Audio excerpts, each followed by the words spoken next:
Hi guys, welcome to Top of the Hops. We're still at Greenwich Meantime Brewery down in South London. If we slur, apologies.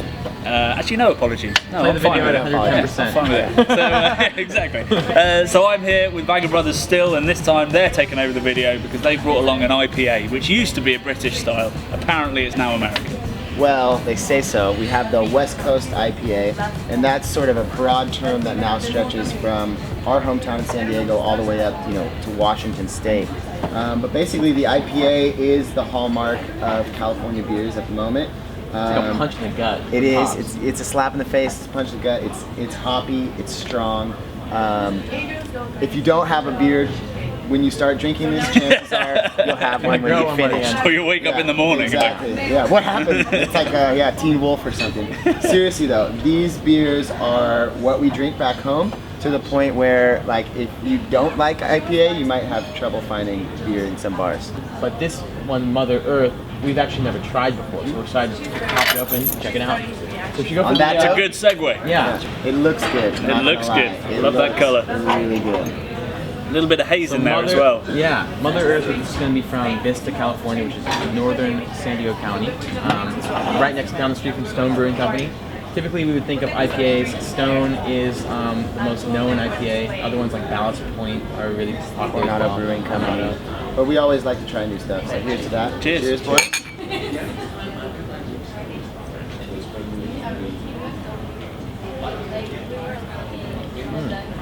Definitely not smoother. Smoother than I expected.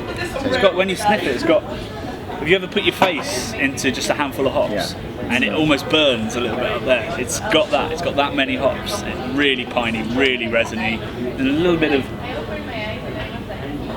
I think melon probably that one. I think it's one of those beers that you take that first sip and it's really strong, but afterwards you realize, I think I just want to chug this whole thing. Yeah. I think that I'm going to go as far as to say that in terms of the IPAs from California, this is pretty middle of the road. It's not in terms of the intensity of the hops. Really? Yeah, because there are definitely ones that are going to burn your tongue more from that.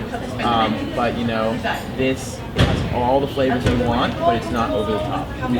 We're getting to the point where now IPAs are going double IPAs. We're getting double digits for alcohol. There's a beer which we reviewed called Unhuman Cannonball. It's 11% triple IPA, and it's just enormous, but still frighteningly drinkable. Yeah. But that beer is based on a beer called Highwire, which is 5.2, I think. So there's that one, and then there's Cannonball, which is a double at 7, and there's Unhuman Cannonball. So we've recognised that we've got to have all three from the start. Yeah. I think because we're kind of session people, we like to sit there all day. As soon as the sun comes out, we go to a garden, and you can't start with Unhuman Cannonball. Oh yeah, I mean that is good. That is still pretty hoppy. Not necessarily by our standards, but it is the overriding thing. Sometimes you get quite a lot of malt in a double IPA, quite a lot of sticky sweetness. That's just all out hay fever inducing hops. Achoo, that was good. Yeah. Good. That couldn't contrast more than with what I brought along, which is Meantime's IPA, which comes in just about the sexiest bottle in craft beer. I love this. Really? Really? Come on. Very It's plain. yeah. It's simple and it's beautiful. simplistic, yeah. Simplistic in its beauty.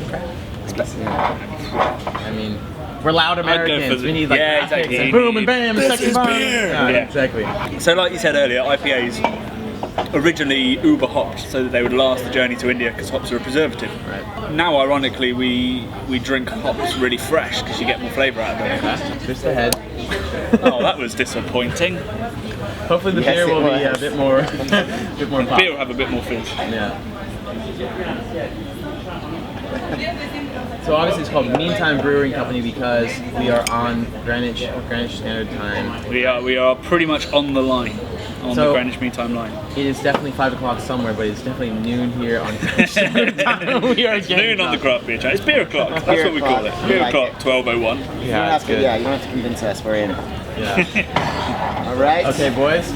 So what you'll notice on the nose is a lot more sort of mustiness from our British hops. There's none of that real high citrusy note that you get from the Cascades. Yeah. It smells like a pub. It smells like a pub. It smells like I think one of those pubs old smell like pubs. beer. Well, I know, I know, but it Chicken has before like the egg, it's got the like dark sort of dank underground. You're not selling It's it. definitely more subtle than the California IPA. It's good. Well, it's got a lot more malt character, Yeah. which is what I like about it. So it's a lot smoother, but it's still got that bitterness at the finish, and it's still got a little bit of piney resin kind of thing. Yeah. But it's just kind of tempered by a little bit of mustiness. I mean, the amount of hops that have gone in are probably roughly similar. It's just the kind of hops. So where do you grow your hops here? What part of the UK? So that's just south of London. We call it the Garden of England, Kent. So obviously we're having picnics and frolicking around, and Sounds like just being so British. Sounds like Dylan. In the brief British summer. Nice. Mm. Well, I think Which you've had Which actually we the had last 2 yesterday, days. Yeah. And that was it. Yeah. So what's really interesting about what we've just done is that we've put, I mean, this is an old recipe. They haven't changed it too much. They've modernised it a bit for palates. And then this is ultra modern. This is possibly too modern, who knows. So we've got the whole journey of IPAs. Are you ultra modernists? I have to say, although I love my hops very much, I'll drink the hoppiest beer in California. I have to say I really appreciate the Meantime IPA here because I think it's quite different. I can have. One thing I like about the UK is that you can drink beers, a lot of percentage. If you've seen our football fans, you'd start to change your idea. But they're probably drinking Stella, right? Yes. I think it's like a bit more mellow, it's a bit more subtle, and it's good. I think I'm gonna have to side back on a little bit more mellow, just because in the last couple of years in our hometown, Overdose. it's been an overdose. Yeah, it's been too much. I love this kind of stuff. I love it.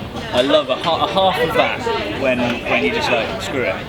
But this kind of stuff I come back to all the time. We have some incredible IPAs like Cannonball, which I was talking about earlier. It's just the 7.7% it's just unbelievable if you can get it fresh and really hoppy. But this stuff a little bit more subtle.